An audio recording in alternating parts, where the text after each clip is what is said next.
Welcome to the part two of the story of the fact that it's not many opportunities for people to learn Quran in a healthy way in Gambia and Senegal, and I am so many other Muslim countries too. But if you've not watched the part one, I reckon you go back and watch it. It's in this video if you go on the comment or you look for the link or whatever you call it. I did the part one and then I made part two on the comment section and I clicked it and I'm doing part two now. So you know what I mean? Like you can find the part one through this video. It will lead you to it, I hope. Okay. So yeah guys, what I was saying in that video before the video end was I came back from Gambia about a month ago, and when I was there, one of the students that was trying to learn Quran opposite my compound there, and the child was disabled.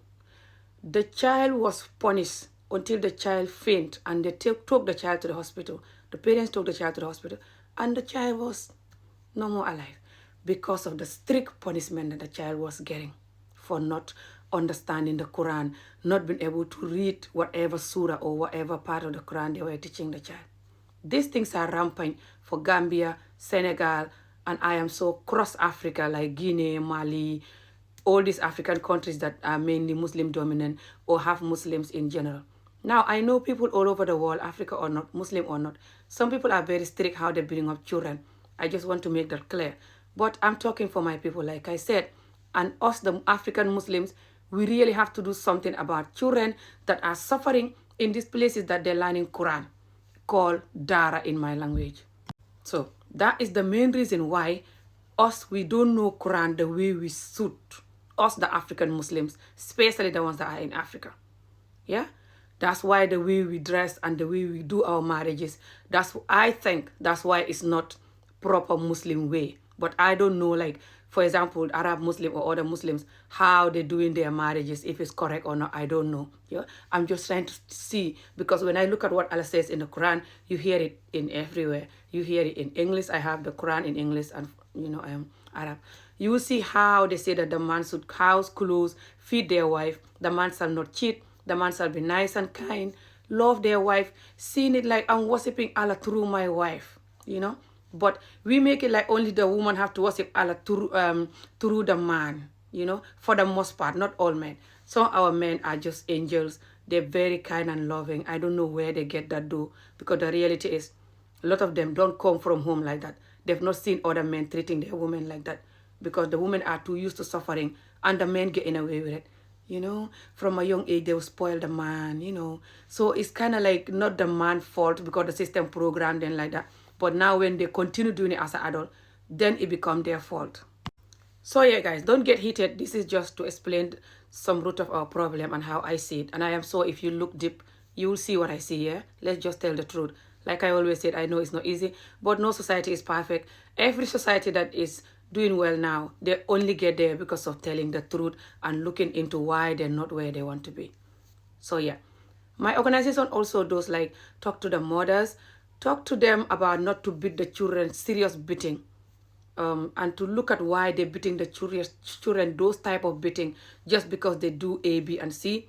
We all come from homes that our parents overreact. A lot of us, sorry, not all, come from a home that the parents or whoever, the caregiver, overreact to what you are doing. But when you have knowledge about life and bringing up children and human mind and stress or childhood trauma that the person been through, whoever that is bringing you up, or whatever trauma and stress they have right now as they're bringing you up, then you know that a lot of parents that overreact when their children do wrong is because they have all the stress and all that injustice, something that they've been through, or just they're not happy with life right now and they're operating in fear and just don't think the way they should, That's why they're overreacting to whatever the children did wrong. And this overreacting can lead to serious child beating that have consequences for the children when they grow up.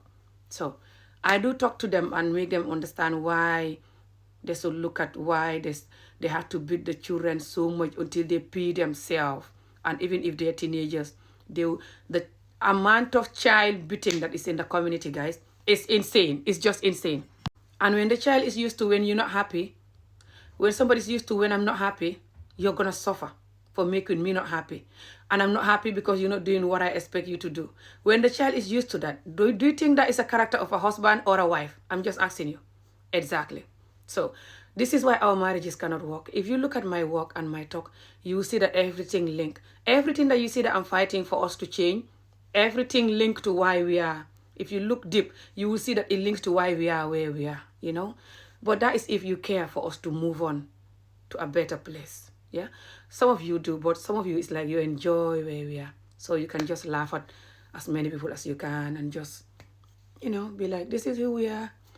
I don't like it. And I think we can do better, and the children can definitely do double better. I think we shall create future for the children, and we shouldn't be so negative, especially some of you that call me negative, and you behave like you're worse negative than me though. Because a lot of you think that life is going to finish now and that it's no point, or you're like, oh, we're at the end time, so no one cares about this, or these people are not going to change, or nothing going to change, or we're African, this is who we are, let's just leave it, or you're not alone who've been through this and that. Okay, I think that is a negative mind. So we don't know when life is ending. We definitely can change this. Changes, talking about stuff and uniting and fighting that particular thing is the only thing that changed life, is the only thing that get us to where we are now. Even people that have companies, they have the idea and they talk about it and they work on it, and they have a team that work on it to bring the business up. Yeah, not to mention anything else. Yeah, you have to talk about things, move on, but still talk about it, even if it's real. If you have to cry, if you have to remind you the trauma, you talk and you cry. I do that in my videos sometimes when I'm talking about my own childhood trauma and the society and how they're creating this trauma for people and they continue to create it. I talk about it even if I have to cry. People record my cry, repost it, laughing. I don't care. They have time for that. They have time for bullying my cry. It just shows how our society is and how much they love to watch people crying with genuine pain. Yeah, and that just shows how much I have to work harder for my organization and my voice to continue fighting for the pain to stop for young innocent children, so when they grow up they don't have to have no one to bully them for the pain. So yeah guys, but like I said in the other video, I started this whole organization due to the fact that I was underage arranged marriage myself, and underage arranged marriages are still happening in Africa, Asia, and some part of the world that women don't have voice, you know, but especially Muslims or non-Muslims do it too. But Muslims I'm going to focus on more because that's what I know more. And our Prophet ﷺ used to have a younger wife, Aisha, and a lot of people are copying whatever he's doing that favors them, including that one of younger wife, sadly. Some of them don't take the wife as young as Aisha was, but definitely they will take the wife before she's 15 or just 15, and if the wife don't love them for the most part, she will agree. It could be due to she's afraid to say no, especially if she sees that her mom been through that and everyone around her is going through that. Even if she knows it's wrong, she can't say it, like what happened to me. But also, I have two young underage marriage stories that if you guys want me to tell you, I will let you know if you comment and say that you want to hear it. Yeah, just to mention that, because I just have to make that clear for this particular one thing that I just said. Because my first underage marriage, I was not even aware of. They did it somewhere else. I didn't know anything about I was getting married or I was married until after. The second one, I said yes, but I was afraid to say no. That's why I said that. But some children might be teenagers or young adults and they talk them through to somebody and arrange it. But for the most part, if they're happy, you have three types of underage marriages. One that the person is happy, both of them. That's the rare one. One that one person is happy, one person is not happy. One that none of them is happy. Yeah. So this one is the good one, but it's very rare. Yeah. But if they arrange it and they've not done, they're fine until the person is grown and they're all happy. But that's the rare one. Very rare. And if those people are happy, what about the rest that they're going to arrange and they're going to be in these two groups? These two groups, the woman is going to suffer always. If the woman is the only one that loves the man, she will suffer. If the man don't love the woman, she will suffer even double. If this one, both of them don't love each other, the woman will suffer still double. Because especially when she's Muslim woman. Because the man have right to go and cheat. The man they normalize men cheating. Lot of Muslim women and even other women that are not Muslim, but they don't have confidence. And especially if they come from a culture that don't support women and children and protect them and fight for their human right. Yeah, they used to be neglected. They normalize men cheating, even if they're going to bring them disease. Oh, I don't want to even go there. But the woman going to suffer because she's the one that's going to stay home and give birth and have children and be crying and carry all this garbage of pain, and the man will go outside and cheat and enjoy or marry somebody else for the most part.